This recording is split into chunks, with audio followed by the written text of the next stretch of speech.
जय हिंद दोस्तों, मैं भूपेन नामदेव। कैसे हो आप लोग? आशा करता हूँ आप लोग अच्छे होंगे।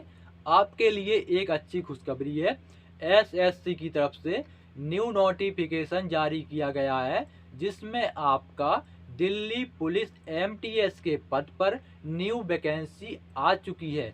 तो आज हम इसी के बारे में बात करने वाले हैं कि कब से आप इसमें आवेदन कर सकते हैं, आवेदन की लास्ट डेट क्या है, कितने पद पर आपकी ये वैकेंसी आई हुई है, दिल्ली पुलिस एमटीएस के लिए आपकी योग्यता क्या होनी चाहिए, कितनी आपकी इसमें उम्र सीमा होनी चाहिए।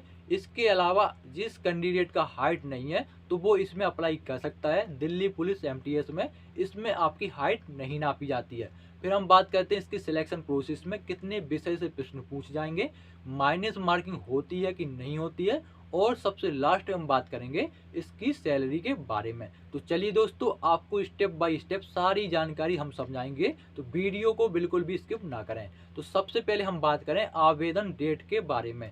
तो आप दिल्ली पुलिस एमटीएस के लिए 10 अक्टूबर 2023 से आवेदन कर सकते हैं, और आवेदन की जो लास्ट डेट है वो 31 अक्टूबर 2023 रखी गई है। बात करते हैं दिल्ली पुलिस एमटीएस के लिए आपकी योग्यता क्या होनी चाहिए। तो सिंपल, आपका इसमें 10वीं में आप पास होने चाहिए, यानी आप मैट्रिक में पास होनी चाहिए, और कुछ इसमें नहीं चाहिए। बात करते हैं आपकी उम्र सीमा के बारे में। तो इसमें आपकी उम्र 18 से 27 साल होना चाहिए। अगर आप उम्र में छूट लेना चाहते हैं और आप ओबीसी कैंडिडेट हो तो 3 साल की छूट मिलेगी। अगर आप एससी एसटी कैंडिडेट हो तो आपको 5 साल की इसमें छूट मिल जाएगी। बात करते हैं पद के बारे में, क्योंकि ये वैकेंसी दिल्ली पुलिस एमटीएस का, किसका वैकेंसी है? एमटीएस का वैकेंसी है। तो एमटीएस में जो आपका कार्य करना पड़ता है, जो आपको पद मिलेंगे वो आप देख लीजिए। जैसे कि कुक हो गया, मोची, दर्जी, नाई, धोबी, बढ़ई, सफाई कर्मचारी, चपरासी, और आपका वाटर कैरियर, यही आपको कार्य करना पड़ेगा। एक सिंपल सी भाषा में समझ लीजिए कि आपका एमटीएस यानी ट्रेडमैन्स का वैकेंसी है, ठीक है ना। क्योंकि आपका, आप सोचो कि भाई ये एमटीएस का, तो एमटीएस में जो आपका एसएससी एमटीएस का निकलता है ना वैकेंसी, सेम वही आपको कार्य करना पड़ता है। एसएससी एमटीएस में भी वही कार्य करना पड़ता है, और आपका दिल्ली पुलिस एमटीएस में वही कार्य करना पड़ता है, और आपका ट्रेडमैन्स में जैसे सीआरपीएफ ट्रेडमैन्स, बीएसएफ ट्रेडमैन्स, सेम उसी में सेम वही वैकेंसी है। समझ आइए आसान भाषा में, ठीक है। और इसमें ऑल इंडिया का कैंडिडेट अप्लाई कर सकता है, चाहे वो पुरुष हो चाहे वो महिला हो। और आपका एग्जाम आपके स्टेट वाइज होगा, जो कि आपके एसएससी के सेंटर जहाँ पर है वहीं आपका एग्जाम होगा। बात करते हैं एप्लीकेशन फीस के बारे में। तो अगर आप जर्नल, ओबीसी, ईडब्ल्यूएस कैंडिडेट हो तो आपसे लिए जाते हैं 100 रुपये। अगर आप एससी एसटी या महिला उम्मीदवार हो तो आपको एक भी रुपये इसमें नहीं देने पड़ते हैं। बात करते हैं वैकेंसी डिटेल्स के बारे में। तो टोटल वैकेंसी इसमें 888 पद पर आई हुई हैं, जिसमें आपका कैटेगरी वाइज बात करें तो जर्नल की 407, ओबीसी की 274, ईडब्ल्यूएस की 88, एससी की 58, और एसटी की 61 पद हैं। टोटल आपकी 888 पद पर यह वैकेंसी आई हुई है। बात करते हैं आपके सिलेक्शन प्रोसेस के बारे में। तो सबसे पहले आपका होगा रिटन एग्जाम। रिटन एग्जाम के बाद फिर आपका ट्रेड टेस्ट के बाद फिर आपका नॉर्मल सा मेडिकल होगा। मेडिकल के बाद फिर आपका डॉक्यूमेंट वेरिफिकेशन, फिर आपका फाइनल सिलेक्शन हो जाएगा। तो समझ लीजिए इसके सिलेक्शन प्रोसेस के बारे में, इसके रिटन एग्जाम के बारे में। तो रिटन एग्जाम में आपका 3 विषय से प्रश्न पूछे जाते हैं। मैथ से आपके 25 प्रश्न रहते हैं, रीजनिंग से 25, GK GS plus current affairs से आपके 50, 25 आपके 50 और 50, टोटल आपके 100 क्वेश्चन आएंगे, जो कि आपके 100 मार्क्स के रहेंगे। इस पेपर को सॉल्व करने के लिए आपको 90 मिनट का टाइम दिया जाएगा, यानी 1.5 घंटे का आपको उसमें टाइम मिलने वाला है। पेपर के मोड के बारे में बात करें तो आपका पेपर सीबीटी यानी कंप्यूटर बेस्ड टेस्ट आपसे कराया जाएगा, मतलब आपका पेपर ऑनलाइन होगा। बात करते हैं इसकी नेगेटिव मार्किंग यानी माइनस मार्किंग के बारे में। तो इसमें माइनस मार्किंग आपकी नहीं होती है, फिर से रिपीट कर देते, इसमें माइनस मार्किंग नहीं होती है, कोई दिक्कत नहीं, ठीक है। बात करते हैं एग्जाम डेट के बारे में, उससे पहले आप सिलेबस जान लीजिए। तो सिलेबस आपका जो Delhi police MTA Delhi police constable का है, सेम आपको वही सिलेबस रहने वाला है। उसमें आपका मैथ, रीजनिंग और जीके जीएस, और प्लस में आपका कंप्यूटर पूछा जाता है, लेकिन इसमें आपका एमटीएस में कंप्यूटर नहीं पूछा जाता। तो आप वही सिलेबस आप कवर कर सकते हैं। इसके अलावा अगर आपको और ज़्यादा पढ़ना है, ज़्यादा नहीं, मतलब उसी से इक्विवेलेंट पढ़ना है। तो अब SSC MTS के जो पुराने पेपर हैं, SSC MTS के जो पुराने पेपर हैं उनको आप पेपर को सॉल्व करिए।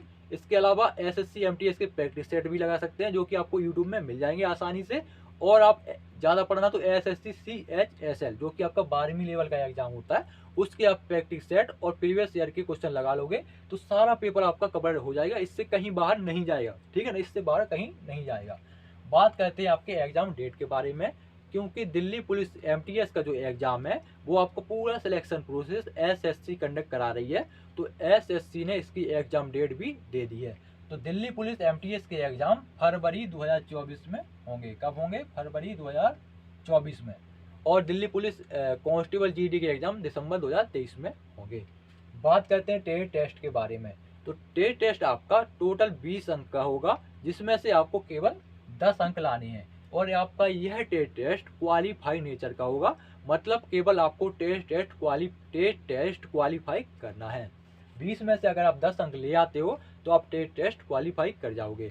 अब बात करते हैं टेट टेस्ट में पूछा क्या जाएगा, क्या आपका सवाल रहने वाला है और काम क्या करवाएंगे। तो जैसे कि मान के चलिए, आप एग्जाम्पल के तौर पर ले लीजिए, अगर आप नाई यानी बर्बर ट्रेड के लिए अप्लाई करते हो तो बर्बर ट्रेड का कार्य क्या होता है। जैसे कि बर्बर ट्रेड का कार्य होता है बाल काटना, तो बाल काटना आपको अच्छे से आना चाहिए। इसके अलावा बाल काटने में जो औजार प्रयोग किए जाते हैं उन औजारों का अच्छे से नॉलेज होना चाहिए, उनका रखरखाव कैसे करना वो आपको पता होना चाहिए। बात करते हैं कुक ट्रेड की टेस्ट के बारे में। तो कुक ट्रेड में आपका खाना बनाना आपको अच्छे से आना चाहिए, चाहे वो मांसाहारी हो चाहे वो शाकाहारी हो।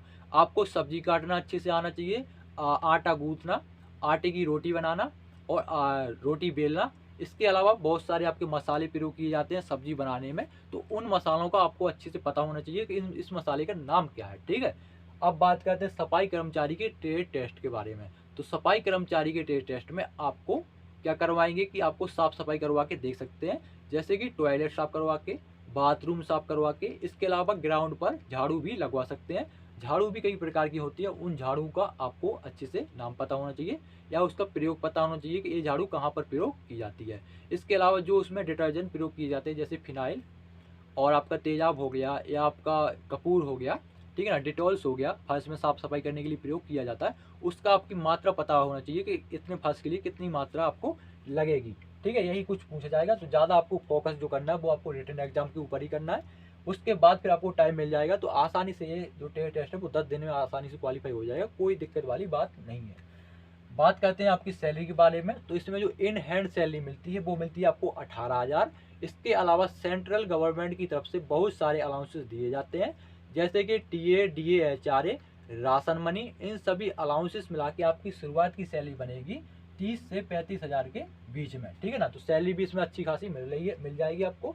इसके अलावा जिस कैंडिडेट का हाइट है वो आपका डिपार्टमेंटल एग्जाम देकर सीधा आप वो दरोगा बन सकता है या हेड कांस्टेबल भी बन सकता है। और जिस कैंडिडेट का हाइट नहीं है वो अपना कारण अदर एग्जाम की तैयारी भी कर सकते हैं, क्योंकि ये वैकेंसी टेट का है तो आपको 8 घंटे कार्य करना पड़ेगा, सिविल आपकी जॉब रहेगी। तो आप अदर जो एग्जाम है उनकी तैयारी करके जो आपको मनपसंद जो आपका एग्जाम रहेगा उसको क्रैक कर सकते हैं। तो एक बार इसमें सेलेक्ट हो जाइए।